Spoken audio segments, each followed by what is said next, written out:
అందరికీ నమస్తే. అందరూ బాగున్నారా? నవరాత్రులలో 9వ రోజు దుర్గామాతనైతే దర్శనం చేసుకొని అమ్మవారైతే మస్తుగా అనిపిస్తుంది కదబ్బా.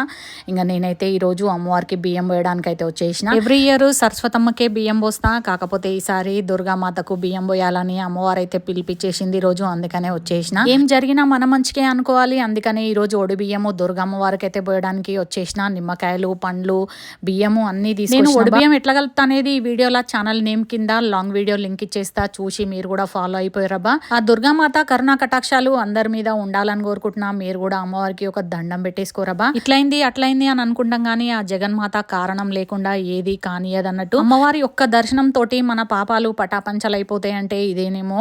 నాకైతే అసలు ఈరోజు చాలా మంచి అనిపించిందబ్బా. అమ్మవారికి ఒడిబియ్యం దేవాలంటే కూడా ఓపిక లేకుండే, అయినా కానీ నేను ఒడిబియ్యం తీసుకొచ్చి అమ్మవారికి పోస్తున్నంటే నాకు అమ్మవారు ఇచ్చిన ఒక వరం అని అనుకోవాలి. ఇక్కడ మా వాళ్ళు కూడా అందరూ బియ్యం పోసేసారు. మీరు కూడా అమ్మవారి దర్శనం మంచి ఇంకా ప్రసాదం తీసుకొని అమ్మవారి పిడికిల బియ్యం కూడా తీసుకున్నాబా నేను. ఇక్కడ చండీ హోమం కూడా స్టార్ట్ చేసేసారు. అమ్మవారికి 3 రోజులైతే చండీ హోమం చేస్తారు మా గుడిలోనైతే. ఇంకా మొన్న అమ్మవారికి స్పెషల్గా గాజులతోటి అలంకరించారు కదా. గాజులు తీసుకొని ఇంటికైతే బయలుదేరిన. ఈ వీడియో నచ్చితే లైక్ కొట్టురి. Thanks for watching. ఓం శ్రీ మాత్రే నమః. ఓం శ్రీ మాత్రే.